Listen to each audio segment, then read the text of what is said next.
Buretse gato ese intambara y'amagambo ikomeje gututumba hagati y'uwitwa Nibishaka Theogene ndetse na Pastor Claude waba wayimenye?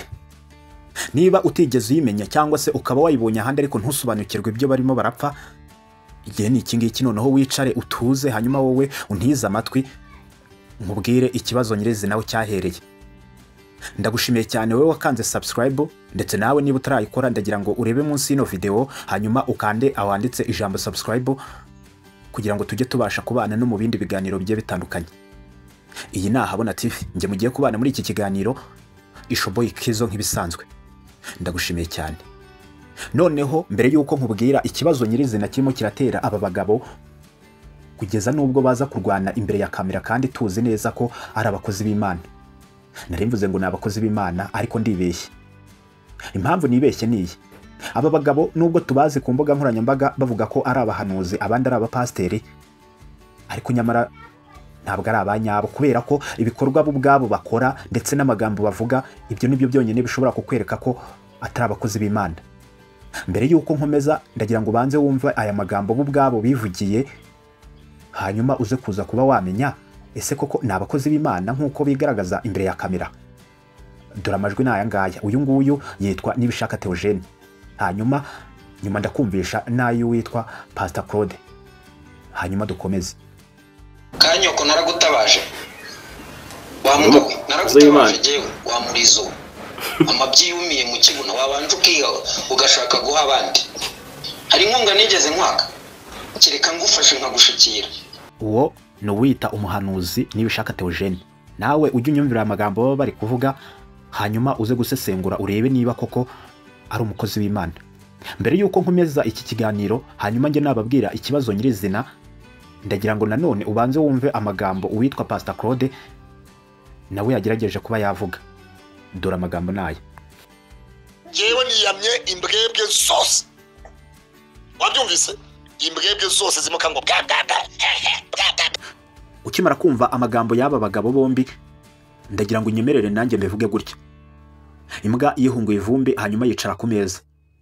Burya nk'uko tubizi mayibobo nazo zirakura zikagaragara nk'abagabo.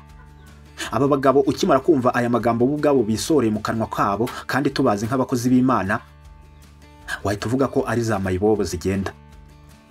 Iwenda singamije kubasenya, ariko noneho ndagira ngo mbere kukuri kwabo, hanyuma wowe bajyaga batubura cyangwa se bakakwereka ko ari abakozi b'Imana, ubizera ubizi neza ko atari abanyabo.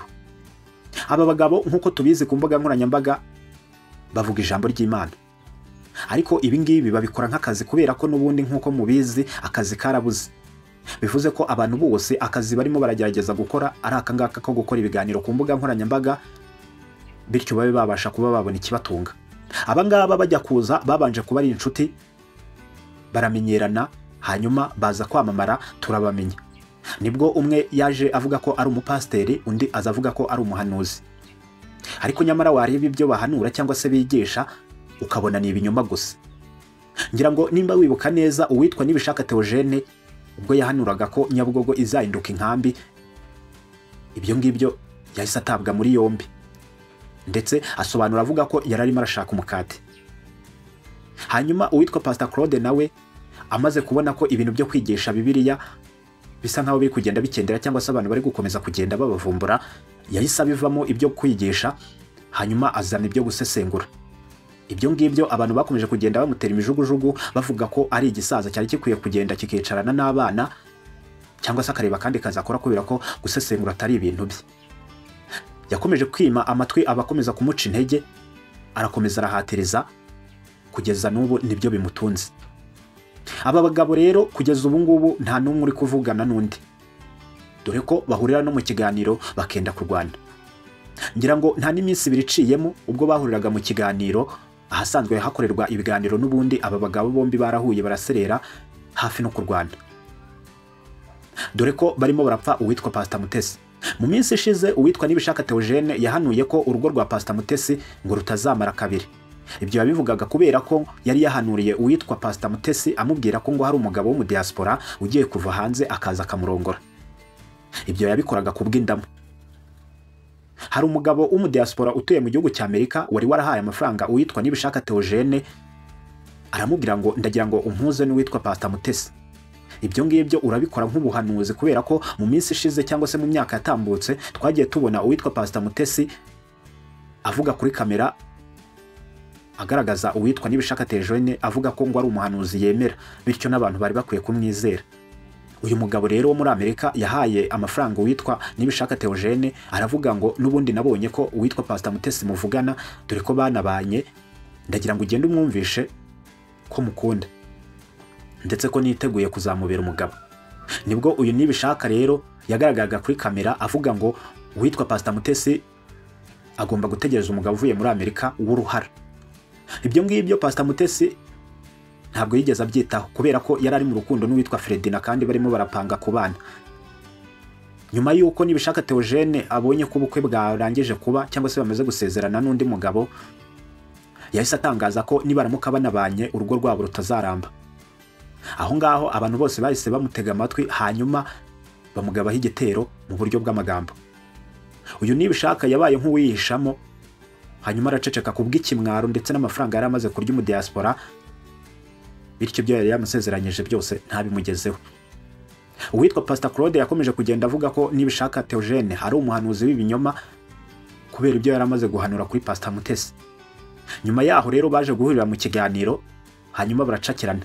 Agerageje kubimubazaho, uyu Nibishaka Theogene nta kuzuyaza, ashaka kumucakira ngo amukubite cyangwa se barwane imbere ya kamera. Nibyo nakubwiye, aba bagabo bombi iyo barebye kuri kamera rwose ushobora kubizera, ariko nyamara inyuma ya kamera cyangwa se mu buzima busanzwe ibikorwa byabo ni nka mayibobo zigenda. Ndagira ngo ngushyemo aka video barimo baraterana amagambo hafi no kurwana, hanyuma nawe wirebere.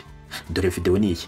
Baribo umva nkubwire subiremo urugo rwa Mutesi bateze iminsi uri hano icara ujye kongera ujye kunda wangira imbabazi sukana imena ihanga wayimenye serisha none mwaretse tugakoreka dukomeza ikiganiro wavire mu kiganiro dukomeza ikiganiro wavire mu kiganiro nibisha wavire mu kiganiro subiremo nkubwira ijambo rimwe subiramo nkubwira ijambo rimwe wamvire mu kiganiro nibisha reka dukore wamvire mu kiganiro wamvire mu kiganiro reka dukore wamvire mu kiganiro wabuze ibyo uvuga ungana nawe reka dukore nibisha wamvire mu kiganiro izina ryanjye ndari kwiyama reka dukore uhereye umunsi.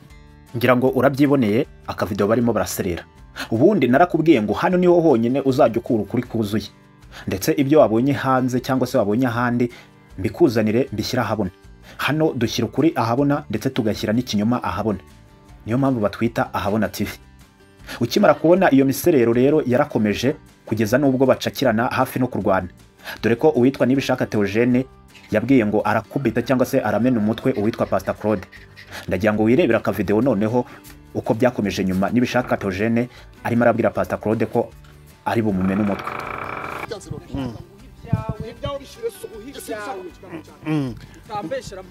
No oya ntabwo